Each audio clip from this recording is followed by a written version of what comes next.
پیدائش اس کا 50واں باب جو 26 آیات پر مشتمل ہے۔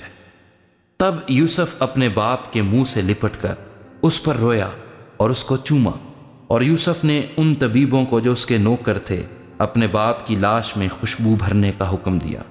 سو طبیبوں نے اسرائیل کی لاش میں خوشبو بھری، اور اس کے 40 دن پورے ہوئے، کیونکہ خوشبو بھرنے میں اتنے ہی دن لگتے ہیں، اور مصری اس کے لیے 70 دن تک ماتم کرتے رہے۔ اور جب ماتم کے دن گزر گئے تو یوسف نے فرعون کے گھر کے لوگوں سے کہا، اگر مجھ پر تمہارے کرم کی نظر ہے تو فرعون سے ذرا عرض کر دو کہ میرے باپ نے یہ مجھ سے قسم لے کر کہا ہے کہ میں تو مرتا ہوں، تو مجھ کو میری گور میں جو میں نے ملک کنعان میں اپنے لیے کھدوائی ہے دفن کرنا، اس لیے ذرا مجھے اجازت دے کہ میں وہاں جا کر اپنے باپ کو دفن کروں، اور میں لوٹ کر آ جاؤں گا۔ فرعون نے کہا کہ جا اور اپنے باپ کو جیسے اس نے تجھ سے قسم لی ہے دفن کر۔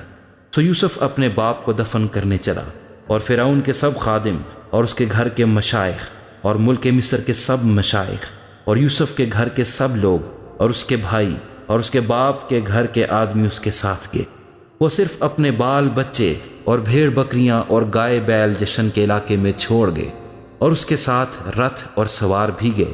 سو ایک بڑا انبوہ اس کے ساتھ تھا، اور وہ عتد کے کھلیان پر جو یردن کے پار ہے پہنچے، اور وہاں انہوں نے بلند اور دل سوز آواز سے نوحہ کیا، اور یوسف نے اپنے باپ کے لیے 7 دن تک ماتم کرایا۔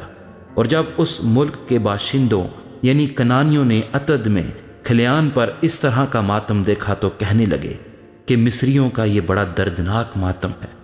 سو وہ جگہ ابیل مصریم کہلائی، اور وہ یردن کے پار ہے۔ اور یعقوب کے بیٹوں نے جیسا اس نے ان کو حکم کیا تھا ویسا ہی اس کے لیے کیا، کیونکہ انہوں نے اسے ملک کنعان میں لے جا کر ممرے کے سامنے مکفیلا کے کھیت کے مغارہ میں، جسے ابراہیم نے عفرون ہتی سے خرید کر گورستان کے لیے اپنی ملکیت بنا لیا تھا، دفن کیا۔ اور یوسف اپنے باپ کو دفن کر کے اپنے بھائیوں اور ان کے ساتھ جو اس کے باپ کو دفن کرنے کے لیے اس کے ساتھ گئے تھے مصر کو لوٹا۔ اور یوسف کے بھائی یہ دیکھ کر کہ ان کا باپ مر گیا کہنے لگے کہ یوسف شاید ہم سے دشمنی کرے اور ساری بدی کا جو ہم نے اس سے کی ہے پورا بدلہ لے۔ سو انہوں نے یوسف کو یہ کہلا بھیجا کہ تیرے باپ نے اپنے مرنے سے آگے یہ حکم کیا تھا کہ تم یوسف سے کہنا کہ اپنے بھائیوں کی خطا اور ان کا گناہ اب بخش دے، کیونکہ انہوں نے تجھ سے بدی کی۔ سو اب تو اپنے باپ کے خدا کے بندوں کی خطا بخش دے۔ اور یوسف ان کی یہ باتیں سن کر رویا، اور اس کے بھائیوں نے خود بھی اس کے سامنے جا کر اپنے سر ٹیک دیے اور کہا، دیکھ ہم تیرے خادم ہیں۔ یوسف نے ان سے کہا، مت ڈرو، کیا میں خدا کی جگہ پر ہوں؟ تم نے تو مجھ سے بدی کرنے کا ارادہ کیا تھا، لیکن خدا نے اسی سے نیکی کا قصد کیا تاکہ بہت سے لوگوں کی جان بچائے۔ چنانچہ آج کے دن ایسا ہی ہو رہا ہے، اس لیے تم مت ڈرو، میں تمہاری اور تمہارے بال بچوں کی پرورش کرتا رہوں گا۔ یوں اس نے اپنی ملائم باتوں سے ان کی خاطر جمع کی۔ اور یوسف اور اس کے باپ کے گھر کے لوگ مصر میں رہے، اور یوسف 110 برس تک جیتا رہا۔ اور یوسف نے افرائیم کی اولاد تیسری پشت تک دیکھی، اور منسی کے بیٹے مکیر کی اولاد کو بھی یوسف نے اپنے گھٹنوں پر کھلایا۔